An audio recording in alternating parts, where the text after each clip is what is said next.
गरियाबंद से बड़ी खबर है। छत्तीसगढ़ के गरियाबंद जिले में नक्सल उन्मूलन अभियान को बड़ी सफलता मिली है। प्रतिबंधित संगठन सीपीआई माओवादी के 3 सक्रिय नक्सलियों ने हथियारों के साथ आत्मसमर्पण कर दिया है। आत्मसमर्पण करने वालों में शामिल है नागेश उर्फ रामा कवासी 1 लाख का इनामी माओवादी, जैनी उर्फ देवे मड़कम 1 लाख की इनामी महिला नक्सली, उड़ीसा स्टेट कमेटी सदस्य प्रमोद उर्फ पांडु की गाट, मनीला उर्फ सुंदरी कवासी 1 लाख की इनामी नक्सली, सीना पाली एरिया कमेटी की सदस्य। ये तीनों लंबे समय से गरियाबंद, धमतरी और उड़ीसा सीमा क्षेत्र में नक्सली गतिविधियों में सक्रिय थे और कई बड़ी मुठभेड़ों में शामिल रहे।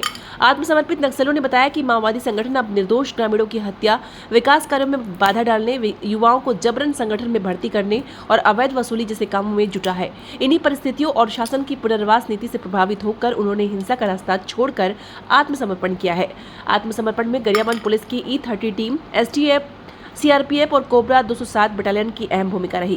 गरियाबंद पुलिस ने अपील की है कि बाकी नक्सली भी हथियार छोड़कर शांति और विकास की मुख्य धारा में शामिल हो। गरियाबंद से चंद्रहास निषाद की रिपोर्ट। जैनी और मनीला तीनों के ऊपर 1 लाख का इनाम था। ये पार्टी सदस्य के रूप में नक्सल संगठन में कार्यरत थे।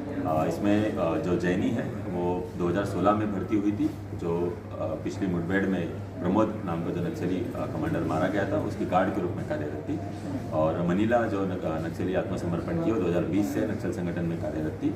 और नागेश नाम से जो नक्सली आत्मसमर्पण किया है वो 2022 से नक्सल संगठन में कार्यरत है। ये तीनों बीजापुर जिला के रहने वाले हैं और पिछले 7 से 2 साल के करीब से ये गरियाबंद, धमतरी, नुआपड़ा क्षेत्र में कार्यरत है। इसमें महत्वपूर्ण बात यह है कि जो 15 दिन पहले जो मुठभेड़ हुआ था पिछले महीने में, जिसमें 10 नक्सली मारे गए थे, जिसमें एक बड़ा नक्सली कमांडर मनोज भी शामिल था, उस मुठभेड़ में ये तीनों नक्सली शामिल थे। और मुठभेड़ के पश्चात ये लोग वहाँ से भागे हैं और इन्होंने पुलिस से संपर्क किया और आज आत्मसमर्पण किए हैं। और इसमें जो नागेश नाम से जो नक्सली सरेंडर किया, उससे पहले 2 बार जो नक्सल संगठन छोड़कर भागने की कोशिश किया था, लेकिन इनके जो नक्सल कमांडर के द्वारा उसको ज़बरदस्ती रोका गया और फिर से संगठन में अपनी मर्जी के खिलाफ उसको फिर से लाया गया।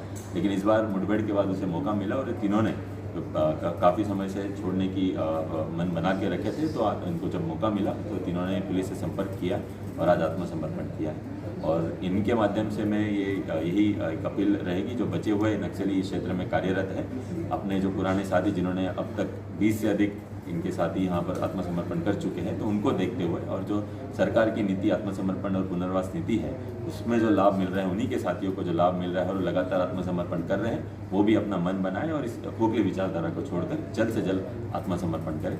इसमें विशेष बात यह है कि जो नागेश नाम से जो नक्सली आत्मसमर्पण किया है, वो सुरखा नाम से हथियार अपने पार्टी में जब था तब लेकर चलता था, उस हथियार के साथ उसने समर्पण किया है, जिससे उसे जो आत्मसमर्पण नीति है उसके तहत हथियार के लिए अलग से इनाम दिया जाएगा। तो जो बचे हुए शेष नक्सली उनसे भी यही अपील रहेगी कि अपना हथियार को कहीं छुपा दे और पुलिस से संपर्क करे और हथियार के साथ आत्मसमर्पण करे। तो हर हथियार के ऊपर अलग इनाम है, उस अनुरूप उनको इनाम सरकार की जो पुनर्वास नीति है उसके तहत दिया जाएगा। सर, नई नीति में कुछ